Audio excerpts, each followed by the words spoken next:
그의 남종이나 그의 여종이나 그의 소나 그의 나귀나 물은 내 이웃의 소유를 탐내지 말라.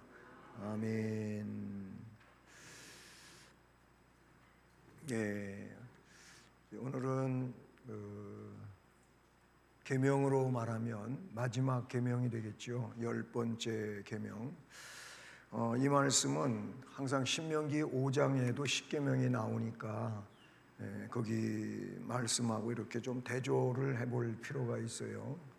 뒤에 한 번 더 언급하겠지만 신명기 5장 21절을 보면 거기는 출애굽기 오늘 20장 17절에는 네 이웃의 집을 탐내지 말라 이렇게 되어 있는데 신명기 5장 21절은 좀 달라요.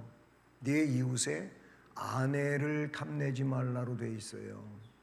아내를 탐내지 말라. 그리고 디모데전서 6장 말씀도 이 물질과 관계되어져 있는 내용으로 뒤에서 다시 살펴보도록 합니다. 오늘은 이제 27번째 강의고 요리문답으로는 제 79문에서 제 81문까지 79, 80, 81문 3개의 문항이 되는데 그동안 공부하시면서 그 문항마다 조금 더 여러 가지 문항으로 나누는 것도 있지만 대체적으로 보면 이제 그 계명 자체가 뭔지에 대한 이야기가 첫 번째 문항으로 나오고 두 번째 문항으로는 이 계명에서 명령하는 게 뭐냐 하는 거고 세 번째는 금하는 건 뭐냐 이렇게 세 가지로 나뉘어져 있어요. 그러니까 쉽게 말하면 명령은 하라는 쪽으로의 얘기고 금하는 것은 하지 말라는 쪽의 얘기로 여러분이 이해를 하시면 돼요. 같은 내용인데도 어떤 내용을 해야 하는지 어떤 내용은 하지 말아야 되는지 그 각 계명마다 그 부분을 우리가 좀 숙지하는 이 지혜로움이 필요하다라는 겁니다. 오늘 제 10계명이고요. 탐내지 말지니라 라는 말씀을 우리가 중심으로 살펴보게 됩니다. 자, 제 79문, 제 10계명은 무엇인가 라는 겁니다. 제 10계명은 읽어보십시오.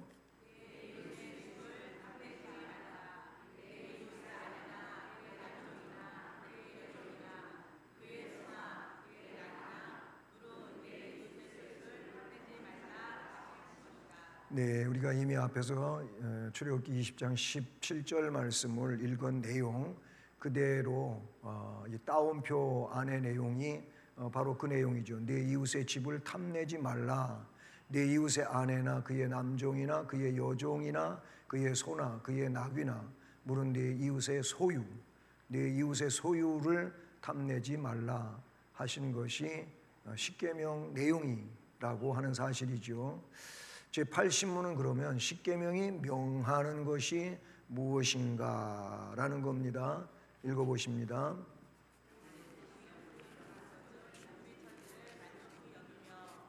네.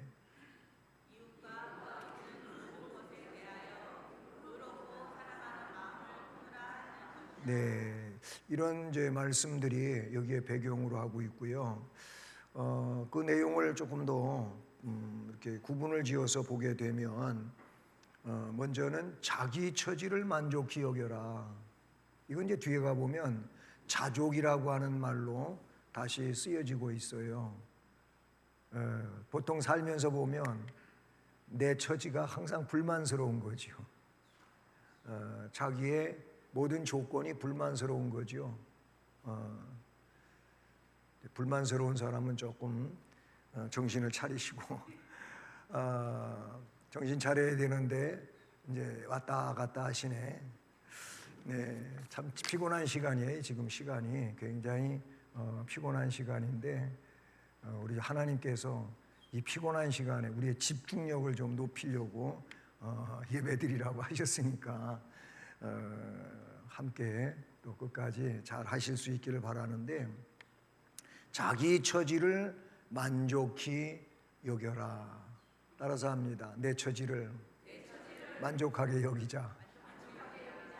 그냥 지금 따라서 한 것말로 하지 말고 진짜로 만족하게 감사하세요. 언젠가도 그런 얘기 했잖아요. 꼭 이상하게 건강할 때는 건강에 대해서는 감사할 줄도 모르고 그냥 이 말씀처럼 자기 처지를 만족하게 안 여겨. 그리고 계속 그냥 다른 거에 대해서 욕심을 내고 이렇게 되는데요. 없어져 보면 그때서 알아요. 그때서 안다고요. 참 너무 안 좋은 얘기지만 네? 두 팔 다 가지고 일하며 열심히 살다가 그동안 감사할 줄도 몰랐어요. 그런데 산업전선에서 한 팔을 잃어버렸어요. 얼마나 비극적입니까? 남이 볼 때에도 그렇지 않겠습니까? 그런데 재활 치료를 하면서 하나님 한 팔만 있는 것도 감사합니다. 그렇게 사람이 바뀌는 거예요. 그렇게 바뀌는 거니까 자기 처지를 굉장히 비관하고 내가 이렇게 살아서 뭐하나 하고 막 그냥 생명을 자포자기하고 목숨을 끊으려고 하고 그런 마음을 그렇게 우울증을 겪으면서 품었던 사람이 어느 순간에 하나님 은혜를 깨달았어요. 그래서 심지어는 살아있는 것만도 감사합니다. 네? 내 지금 숨 쉬고 있는 것만도 감사합니다. 그렇게 바뀐다는 거예요. 이게 은혜로운 거고 정말 복된 내용이라고 볼 수가 있어요. 자기 처지를 만족히 여길 것. 또 한 가지가 여기 안에 뭐가 있어요? 이웃의 소유에 대하여는 사랑하는 마음을 품어주라는 거예요. 근데 우리 속담에도 있듯이 사촌이 땅을 사면 안 아프든 배가 아프고 남 잘 되는 꼴은 절대로 못 보고 놀부같이 내 것도 내 거고 네 것도 내 거고 이런 마음이 사람들한테 있어요. 이게 어디에서 온 겁니까? 이게 사탄에게서 온 거예요. 그 내용이 뭡니까? 욕심이에요. 욕심. 이 욕심은 성경에 나오는 대로 멸망이에요. 욕심이 결국 나를 망하게 하는 거예요. 뭐 이웃의 소유에 대하여 사랑하는 마음을 품어줘요. 너무 고차원적입니까? 그냥 내버려 두고 그냥 나 혼자 잘 살면 되는 겁니까? 성경은 그게 아니에요. 하나님의 뜻은 그게 아니에요.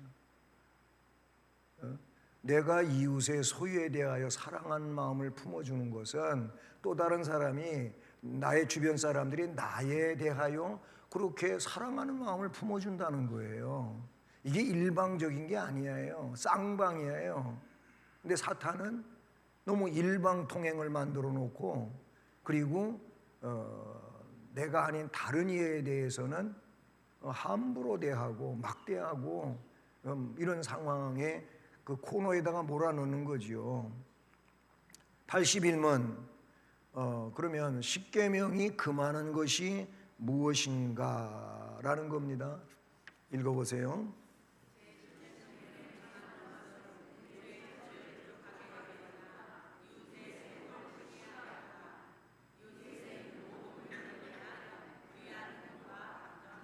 네. 여기는 한 또 세 가지가 나타나요. 이 안에 첫째는 우리의 처지를 부족하게 여기는 거. 이게 금한 거예요. 앞에 뭐라 그랬어요? 자기 처지를 만족하게 여기라 그랬잖아요. 자족하란 말이에요. 그 반대가 되겠죠. 우리의 처지를 부족하게 여기는 것은 하나님이 금하신 거예요. 난 맨날 이렇게 맨날 왜 없지? 난 왜 이렇게 부족하지? 난 왜 저 사람보다 못한 거지?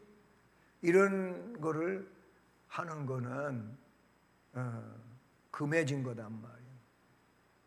하나님의 주권을 인정한다면 하나님이 주권자잖아요. 믿으시죠? 하나님 전능자고 하나님에 의하여 우리가 존재하는 거거든요. 이 하나님의 주권을 믿는다면 지금 내가 하나님의 주권 속에 있는 거예요. 이 하나님의 주권 속에 있는데 그 주권을 인정하면서도 내가 지금 뭐가 불만족하다, 이렇게 부족하다, 이렇게 여기면서 불평하고 원망하는 것은 하나님의 주권을 도전하는 이런 내용이 된다, 이렇게도 볼 수 있다라는 거예요. 이렇게 처지에 대하여 부족하게 여기는 것이 금해진 것이고, 앞을 똑바로 보는 것을 전제로 해서, 두 번째, 이웃의 행복을 시기하는 것도 금해진 거예요. 시기하면 안 돼요. 예. 남 잘하는 거 시기하면 안 돼요. 나도 잘하려고 열심히 내면 되는 거예요. 시기하는 거는 금해졌다, 그런 거예요. 이 시기심 때문에 결국은 그 사람에 대한 미운 감정도 생기고, 그 사람을 좀 넘어서려고 하다가 보니까 문제가 생기기도 하고, 여러 가지 양상이 잘못되는 것들이 빚어진다라는 겁니다. 또 세 번째, 이 81문에 금한 것이 뭐냐? 남의 물건에 대하여 불의한 행동, 남의 물건에 대하여 불의한 행동이나 감정을 갖는 거, 이게 81문에 금해진 거라는 내용인 것이죠. 예. 이런 내용들이 오늘 우리가 79, 80, 81문에서 살펴보는 내용들입니다. 그러면 조금 이제 우리가 깊이 있게 해설을 한번 해봅니다. 그럼 탐심의 개념이 뭐냐? 탐심의 개념. 이 개념이라고 하는 것은 굉장히 중요한 거예요. 뭐 사람이 조금 인격적이지 못할 때, 그 어떻게 감당해야 될 걸 제대로 감당하지 아니하게 될 때, 그때 뭐냐? 저 사람 개념이 없다 그래요. 개념이 없다 그래요. 진짜 개념이 없는 그런 이들이 꽤 있어요. 요새 무엇만 봐도 개념이 없다는 것을 느끼냐면요, 우리가 원래는 좌측통행을 배웠어요, 그렇죠? 우리 어려서 학교 다닐 때 차는 오른쪽으로 사람은 왼쪽으로 좌측통행을 배워서 배운 세대여서 그런지, 아니 이게 우측통행으로 바꾼 지가 언제인지인데도 아직도 거기에 대해서 의식이 없어요. 이 개념이 없어. 예. 이건 사실 빨리빨리 바꿔야 돼요. 바꿔야 되는데, 그것도 혼자 갈 때에도 굳이 오른쪽으로 오는 이유가 뭡니까? 나는 아주, 그래서 우측통행 그리고 떠들고 가지는 않지만, 그렇게 말하고 가지는 않지만, 나도 우측통행을 고집하고 가면은 그 사람 비키더라고. 비키기는 그 사람이 나보고 뭐라 그랬는지, 난 속으로 뭐라 그랬는지는 모르겠지만은, 한번 말해주고 싶어요. 우측통행 시작한 지가 오래됐습니다. 얘기해주고 싶은데 괜히 또 잘난 척하는 것 같이 또 될까봐 말을 안 해요. 그런데 안 비키는 사람이 있어요. 비켜줘야지. 어때? 그냥 비켜가야지 뭐. 그런데 이제 2명이나 3명이나 4명이 올 때 그 상황이 정말 개념이 없어요. 아니 4명이 길을 다 차지해가지고, 아니 뭐 완전히 횡대로 가는 거예요. 횡대로. 예?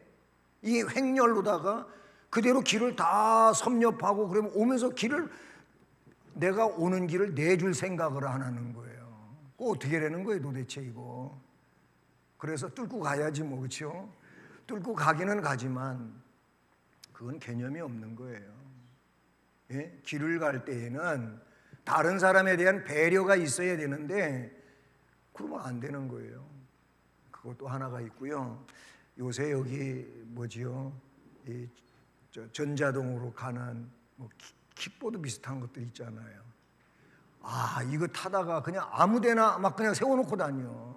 이게 횡단보도에다가도 세우는 것도 있어. 어떤 때 보니까 어떻게 되는 거야 이거 도대체? 사람이 정말로 다니는데 가로막히는, 그래서 조금 건강에 안 좋은 사람 그거에 부딪혀가지고 사고가 나는 이런 일도 생기는 거예요. 그걸 타고 다녔으면 안전한 쪽에다가 길 한쪽으로 갖다 잘 세워놔야지. 사람 다니는 데 갖다 세워놓으면 개념이 없는 거지. 여러분이야 그런 분 한 분도 안 계시겠지만, 도로 다니다가 얼마든지 느껴보는 거예요. 이게 남의 골목에 갔다가도 그냥 골목에 들어가지도 못하게 갖다가 세워놓고 가로막고 가버렸어. 또 이걸 끌으려고 그러면 또 삑삑삑삑삑 소리가 나는 거예요, 이게. 그리고 잘 끌어지지도 않고. 무겁긴 또 왜 그렇게 무거워? 자, 개념이 없는 얘기하다가 이런저런 얘기를 했는데요. 참 그거 이외에도 개념이 없는 삶을 사는 비인격적인 그런 사람들이 꽤 있어요. 성도는 뭐 그런 거는 정말 뛰어넘어야 되고요. 그보다도 이 탐심이라고 하는 데 대해서 좀 개념이 있어야 된단 말이죠. 이 개념이 없다가 보니까 문제가 생기는 거예요. 탐심은요, 남의 것을 함부로 나의 것으로 만들려고 하는 의지의 범죄예요. 내 안에 탐심, 탐욕, 물욕, 어떤 욕망 이런 것이 있다가 보면은요, 그것 때문에 남의 것이 내 것처럼 그렇게 인정이 되는 거예요. 스스로 그러는 거예요. 예? 그렇게 해서 결국은 내 것으로 만드는 이런 의지의 범죄가 탐심의 개념이다. 네, 성경이 말하는 그런 내용이라고 볼 수가 있어요. 그런가 하면 그것은 도덕상의 불의가 되잖아요. 남의 것이 내 것으로 그렇게 만들려고 하는 그 자체가 뭐예요? 도덕상으로 볼 때 불의예요. 불의. 의가 아니에요. 절대 의로움이 아니에요. 종교상으로 보면 그게 죄악이란 말이지요. 이미 말씀에서 빗나간 거예요. 말씀을 어긴 거지요. 그래서 죄악이 되는 거예요. 그 이유가 탐심이 우상숭배라고 골로새 3장 5절 말씀에 기록되고 있어요. 따라서 해봅니다. 땅에 있는 지체를 죽이라. 조금 더 크게 옆 사람을 위해서 땅에 있는 지체를 죽이라. 곧 음란과 부정과 사욕과 악한 정욕과 탐심이니 탐심은 우상숭배니라. 예, 거기 말씀에 보면은요, 땅에 있는 지체를 죽이라는 거예요. 이게 육체적 요구에 의하여 살아가다가 보면 그거를 죽이고 살아야 될 분들이 있는데 그거를 죽이질 못하고 그대로 그냥 그 육체가 뭐예요? 원하는 것대로 살아서 그렇게 움직이다가 보면 그 골로새 3장 5절 말씀에 음란의 문제가 등장하고 부정의 문제, 사욕의 문제, 악한 정욕의 문제, 탐심의 문제가 등장하는 탐심이 우상숭배라 그랬어요. 그러니까 꼭 뭐 우상 신상 앞에 가서 아니면 어떤 강, 바다 혹은 고목나무, 바위, 뭐 하늘을 쳐다보고 달을 쳐다보고 그렇게 해야만 우상숭배가 아니고 내 안에 하나님보다 더 사랑하는 마음 갖는 것도 이게 우상숭배라고 그렇게 이야기되어지고 있어요. 네. 네. 그 다음에 두 번째로 탐심은요, 모든 죄의 근본이 되는 거예요. 첫 번째 있었던 내용도 거기에 욕심이 있었어요. 무슨 욕심이 있었을까요? 사탄이 하와에게 뭔 욕심을 집어넣었어요? 하나님같이 되려는 욕심이에요. 이거는 참 어마어마한 내용인데, 그런데 그 욕심에 무너졌어요. 아니, 하나님같이 될 수가 있어? 이게 걸려들게 한 거예요. 하나님 말씀은 반드시 죽는다인데 사탄은 죽는 게 아니고 그거 먹으면 하나님같이 되는 거예요. 이게 탐심이에요. 욕망이에요. 그래서 그걸 먹잖아요. 탐심은 모든 죄의 근본이에요. 돈 문제는 어떨까요? 디모데전서 6장 10절에 돈을 사랑함이 일만하게 뿌리가 된다고 그렇게 말했어요. 거기 말씀에 보면은요, 돈을 사랑함이 일만하게 뿌리가 되나니 이것을 탐내는 자들은, 돈을 탐내는 자들은 미혹을 받아 믿음에서 떠나, 믿음을 떠나, 돈 때문에 믿음 떠나는 일이 허다해요. 미혹을 받아서, 돈으로 미혹을 받아 믿음에서 떠나고 돈이 없으니까 많은 근심으로 자기를 스스로 찔러버리는 거예요. 그래서 망하는 거예요. 이게 디모데전서 6장 10절 말씀이에요. 또 뿐만 아니라 이 탐심이 지나치다가 보면은 그것이 사람을 낙심하게 만들어요. 너무 낙심이 되죠. 그런 얘기 있어요. 카드가 있을 때와 카드가 없을 때, 지갑에 돈이 있을 때와 돈이 없을 때, 그의 이 심리 상황이 다르다는 거예요. 이상하게 불안해지고, 불안해지는 거예요. 여유가 없어지는 거예요. 뭔가 정서적으로 안정이 안 돼요. 네? 사람을 낙심하게 만들어요. 네? 고린도전서 5장 10절, 이 말은 이 세상에 음행하는 자들이나 탐하는 자들이나 속여 빼앗는 자들이나 우상 숭배하는 자들을 도무지 사귀지 말라 하는 것이 아니니 만일 그리하면 너희가 세상 밖으로 나가야 할 것이냐. 이 속에 같이 살기는 하는데, 그런데 구별을 잘 시켜 살아가라고 하는 그런 의미의 말씀이거든요. 예. 또 이렇게 사람을 낙심하게 하기도 하고 미련하게도 만들어요. 예? 열왕기상 21장 2절, 예레미야 17장 11절. 열왕기상 말씀은요, 아합이 나봇에게 네 포도원이 내 왕궁 곁에 가까이 있으니 내게 주어서 채소밭을 삼게 하라. 내가 그 대신 그보다 더 아름다운 포도원을 내게 줄 것이요, 만일 내게 좋게 여기면, 내가 좋게 여기면 그 값을 돈으로 내게 주리라. 아합이 굉장히 대가를 치러주겠다 말하지만, 그러나 그 말씀으로는 그렇게 좀 이해가 되어지는 것 같지만 실제는 그게 아니에요. 그냥 빼앗기를 원하는 거예요.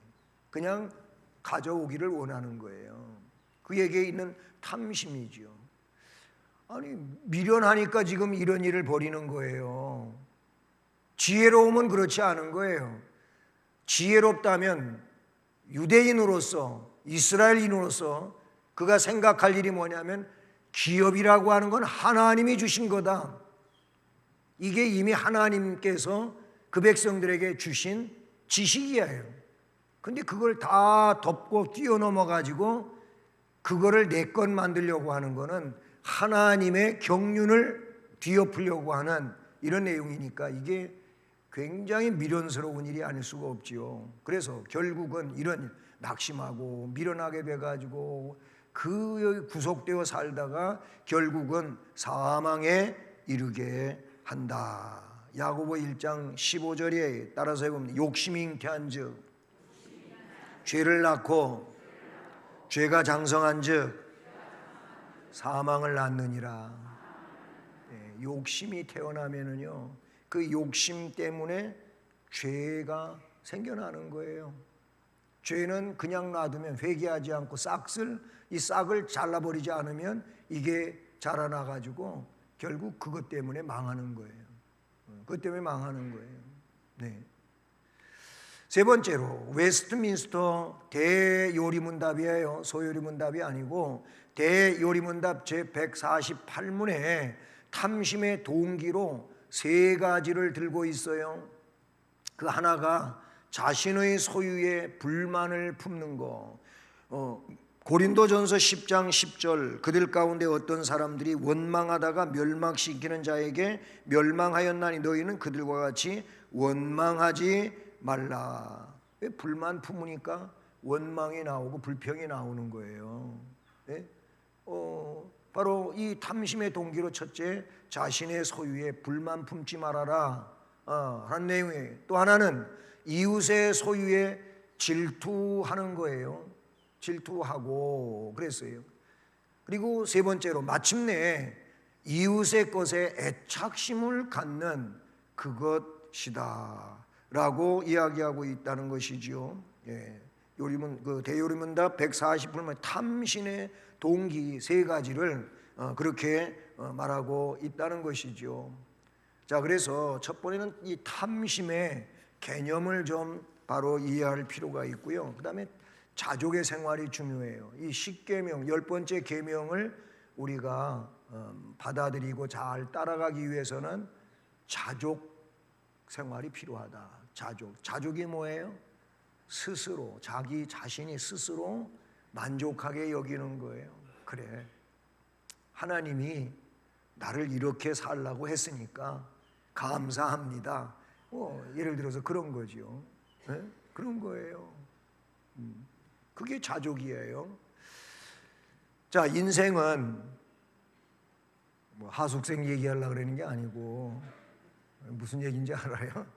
예, 그런 옛날 노래가 있잖아요. 인생은 나그네 인생이라. 어디서 왔다 어디로 가는지 구름이 흘러가듯.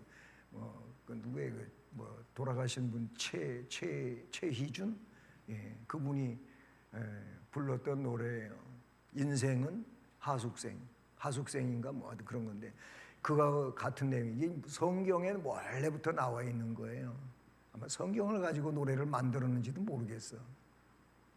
인생은 빈손으로 왔다가 빈손으로 간다. 한번 해봅시다. 인생은 빈손으로 왔다가 빈손으로 간다. 굉장히 또 불만스럽게 생각하시는 분 안 계시는가 모르겠어요. 나는 빈손으로 절대 안 갈 거야. 난 많이 가지고 갈 거야. 그러시는 분 없습니까?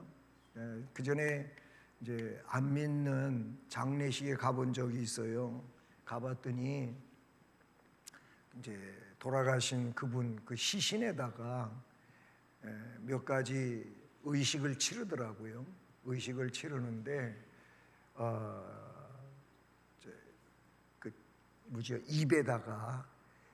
입에다가 쌀을 넣어주더라. 쌀을 넣어줘. 그 다음에 돈도 많이 주지도 않더라고. 옛날 돈, 엽전 같은 거 있잖아요. 그 돈을 주머니에다가 넣어주더라고. 잘 가라고. 노잣돈에서 잘 가라고. 그 돈 가지고 어떻게 천국을 가? 천국 가는 뭐 버스가 있는 것도 아니고. 그런 의식을 치르는 걸 본 적이 있어요. 땅에 갖다 묻어요. 엊그저께인가 제가 인터넷 뉴스를 보니까 장의사 있잖아요. 장의사. 이 시신 나중에 이제 염해주고 수습해주는 그 장의사가 이 젊은 그 새댁이 죽은 거예요. 젊은 새댁이 죽었는데 커플링이 있잖아요. 커플링. 금으로 만든 커플링, 그거를 보는 순간 욕심이 생겨가지고 그래서 그걸 하면서 뺐어요. 빼가지고 뭐 그 주인한테 돌려주든지 그래야 되는데 자기가 가지고 있다가 가다가 금방에 갔다가 팔았어. 이게 나중에 왜 이게 없냐고 또 누가 저 주인 쪽에서 물으니까 그거요 내가 어디다 뒀는데 근데 팔아먹었잖아요. 그 비슷한 걸 가서 사다가 줬더니 알잖아요. 그래서 걸려갖고 잡혀갔더라고. 참 별난 욕심이다 이 생겨가지고. 예? 뭐 그런 웃기는 얘기도 있잖아요. 어떤 사람이 찰떡 먹다가 그래서 딱 얹혀가지고 막 그냥 갑작스럽게 급사를 한 거예요. 그런 줄 알고 갔다가 묻었는데 묻기 전에 뭘 봤냐면은 여기 금반지를 봤단 말이요. 그래갖고 밤중에 가서 그 무덤을 팠대. 그리고 그 시신을 꺼내가지고 그 반지를 빼려니까 띵띵 보가지고 안 빠지니까 이거를 빼려고 돌멩이를 갖다 놓고 돌멩이로 찧어가지고 했는데 돌멩이로 찐 순간에 피가 나니까 이 사람이 하면서 찰떡을 토하고 살아났다는 거 아닙니까? 피가 멈춰가지고 죽은 것 같이 그렇게 기절을 해 있는 건데 장사를 지낸 거예요. 그런데 피가 흐르니까 살아난 거예요. 믿거나 말거나. 그런 얘기를 저도 들은 적이 있어요. 여러분도 아마 들으신 적이 있겠죠. 그 남의 거 훔치려다가 사람 살려갖고 좋은 일은 한 것 같은데 그런데 그 근원은 뭐예요? 욕심이에요. 욕심이에요. 예? 이거 뭐 다른 얘기를 좀 많이 했는데 빈손으로 왔다가 빈손으로 간다는 거예요. 디모데전서 6장 7절 8절을 보니까 우리가 거기 따라서 합니다. 우리가 세상에 아무것도 가지고 온 것이 없음에 또한 아무것도 가지고 가지 못하리니. 거기도 나와요. 디모데 전서에도 나와요. 우리가 세상에 올 때 아무것도 가지고 온 것이 없어. 또한 갈 때도 아무것도 가지고 가지 못해. 그러니까 디모데전서 말씀을 따라서 합니다. 우리가 먹을 것과 입을 것이 있은즉 족한 줄로 알 것이니라. 거기도 나와요. 요새는 먹을 거 우리들만 같아도 넘쳐나잖아요. 뭐 많이 안 잡수시려고 애쓰시죠? 안 그래요? 나만 그런가? 안 먹으려고, 조금 먹으려고 애를 써요. 뭐 지구촌 다른 데서는 정말 없지요. 약품도 없고 식품도 없고 옷도 없고 없어요. 네? 없어요. 정말 어려워요. 그런 데도 있어요. 네, 기아선상에 있고 정말 조그만 약만 먹어도 나을 것도 약을 못 먹어가지고 그런 상황도 빚어지고, 그래서 도와달라고 하는 그런 내용들이 뭐 TV 매체에서 방영되는 거 얼마든지 볼 수가 있다는 거죠. 예, 도와달라고 뭐 그러잖아요. 우리는 그렇지 않아요. 먹을 거, 입을 거 있은즉 족한 줄로 알 것이니라. 이 말씀이 우리가 너무나도 잘 아는 욥기서 1장 21절에 욥이 고백한 내용 아니겠습니까? 욥이 모든 거 다 잃어버렸어요. 네? 아직 건강 잃기 전까지의 상황에서 욥이 막 재산 다 잃어버리고 하루아침에 자녀들 다 죽어버리고 그런 상황에서 욥이 하나님을 원망하지 않는 내용으로서 기록된 말씀인데 이렇게 되어 있어요. 내가 모태에서 알몸으로 나와 싸운즉 또한 알몸이 그리로 돌아가올지라. 주시니도 여호와시오 거두시니도 여호와시오니 여호와의 이름이 찬송을 받으실지니이다. 아멘. 그냥 뭐 하나님이 복 부어줄 때는 너무너무 감사하고 기분 좋고 그냥 막 천하를 얻은 것 같고, 그러다가 언제부턴가 그렇게 받은 거, 내가 가지고 있는 것이 그냥 빠져나가는데 어떻게 막을 수가 없어.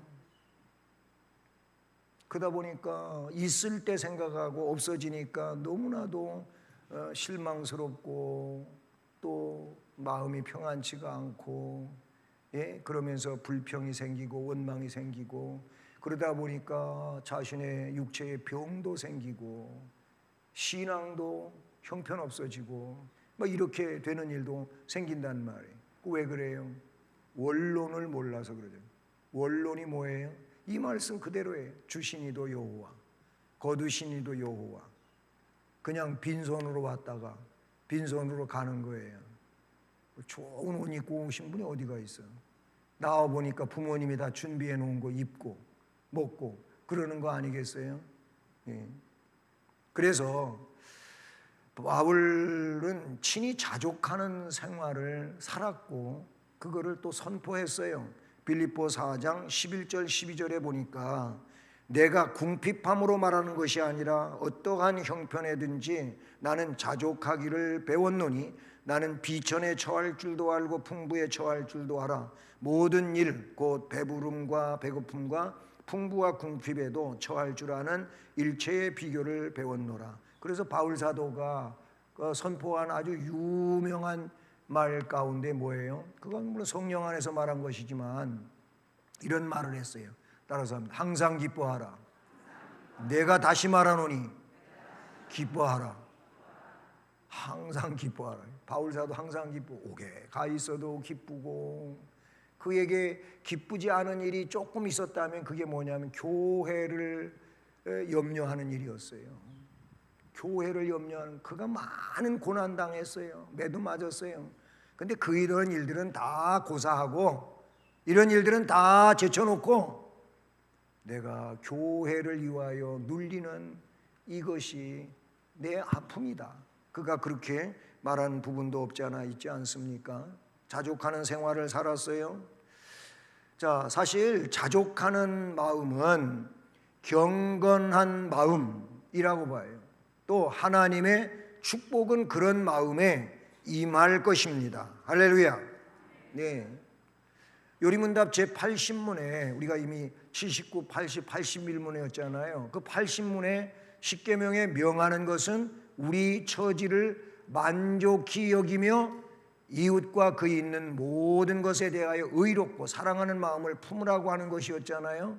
이게 명령이었잖아요. 이거를 명하신 것이라고 앞에서 이미 공부했지 않습니까? 참으로 다른 사람의 일도 돌보아야 할 것입니다. 왜 그러냐면 우리는 예수 그리스도의 사랑과 은혜 안에서 형제 자매가 된 거예요. 그래서 이 내용을 뭐라 하냐면 또 하나의 가족이라 그래요. 이 또 하나의 가족이 뭐냐면 영적인 가족이라 그런 얘기죠. 영적인 가족으로서 옆에 분한테 당신은 나의 형제입니다. 나는 나의 자매입니다. 한번 해보세요.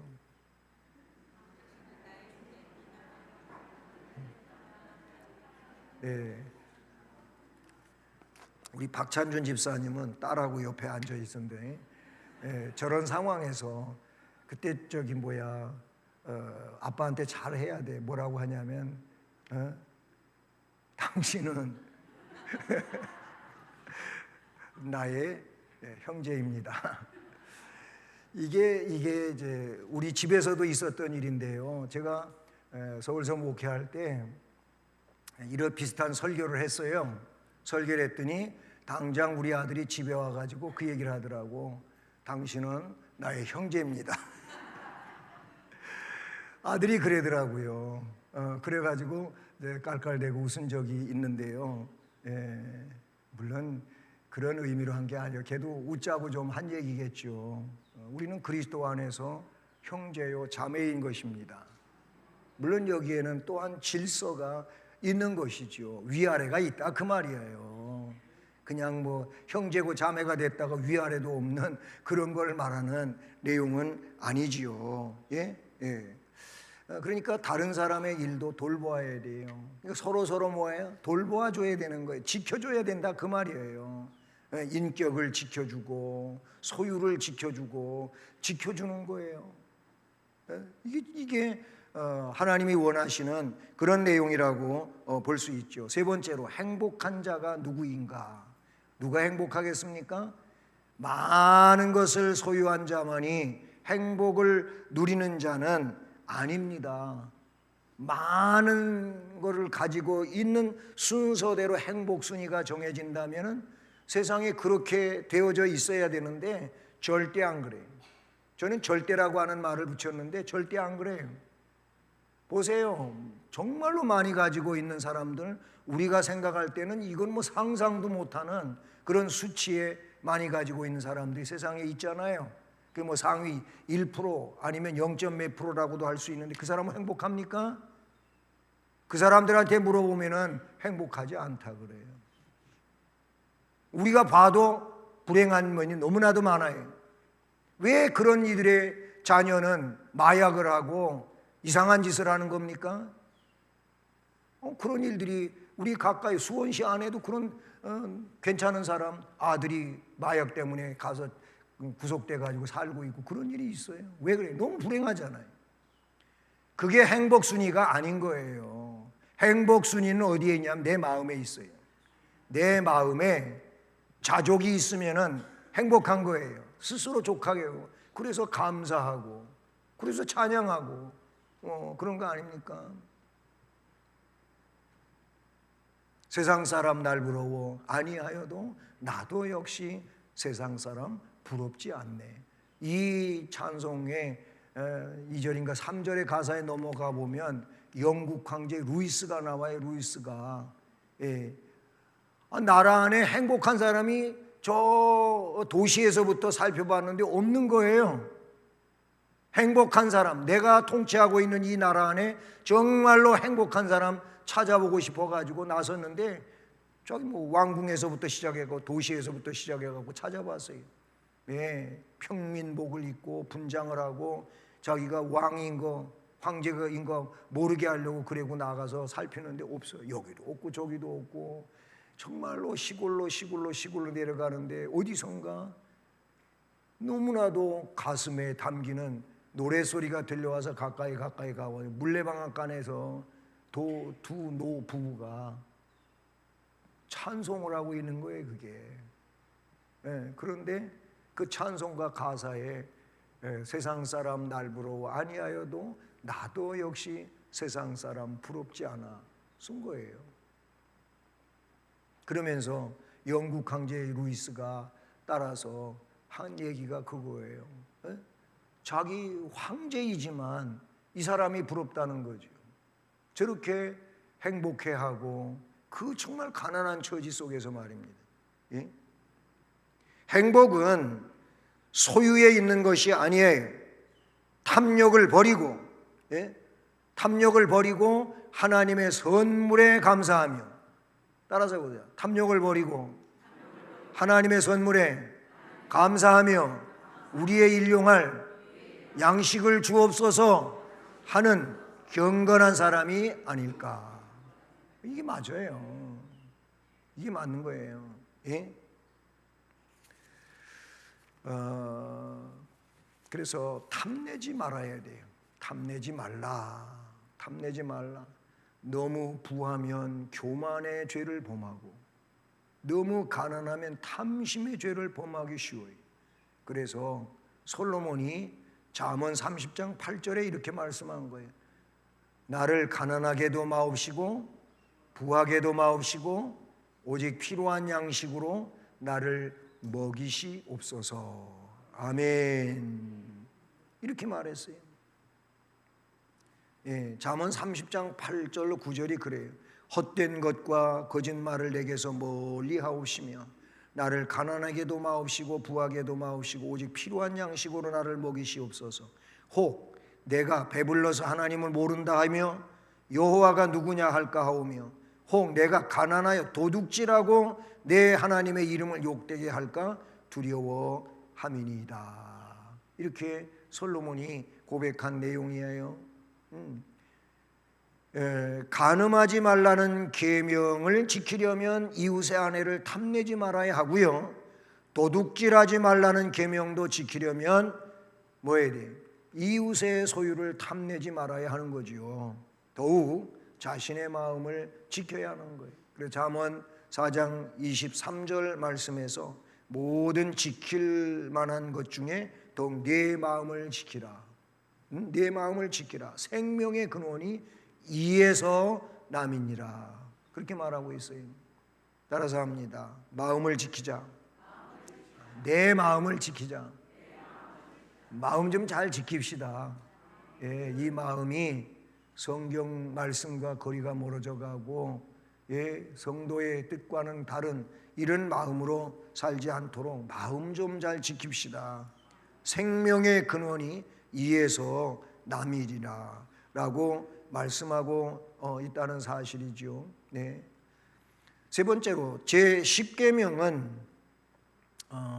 탐내지 말라고 했는데 물건, 사람은 물론하고 내 이웃의 소유를 탐내지 말지니라 라고 했습니다. 이게 출애굽기 20장 17절 말씀인데요, 여기서 물질적 재산만이 아니에요.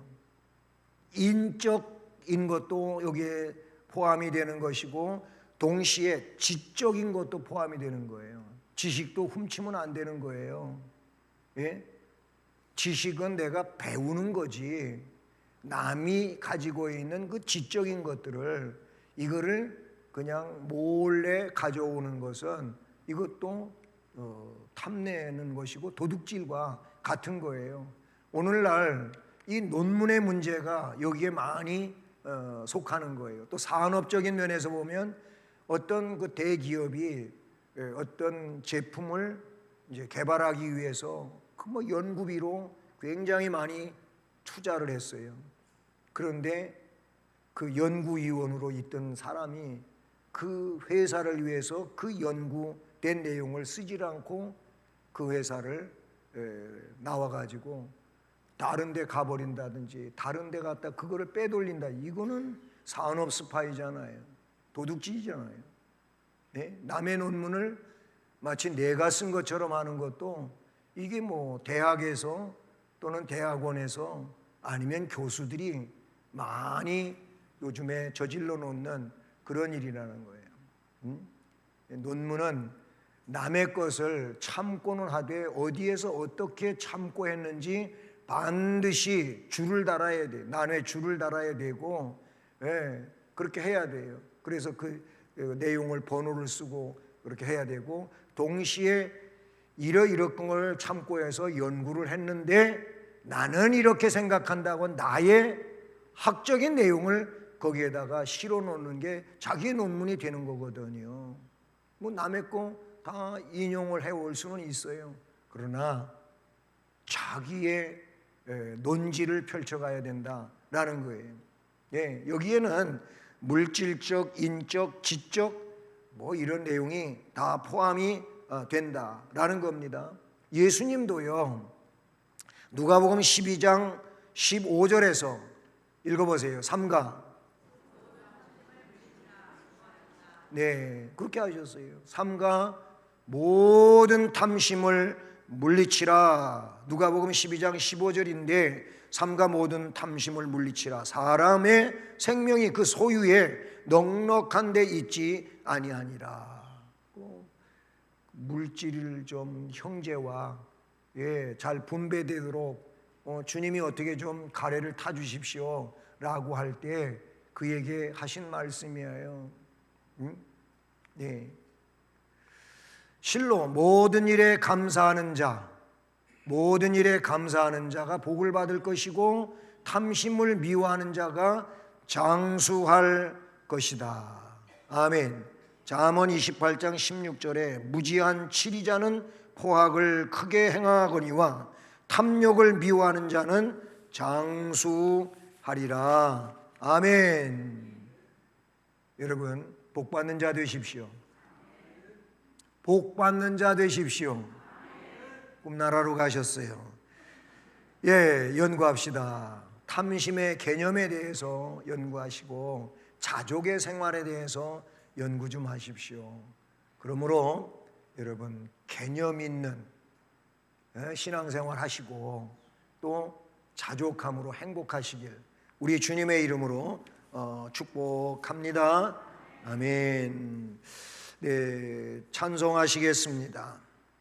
기도하겠습니다. 하나님 아버지 감사합니다.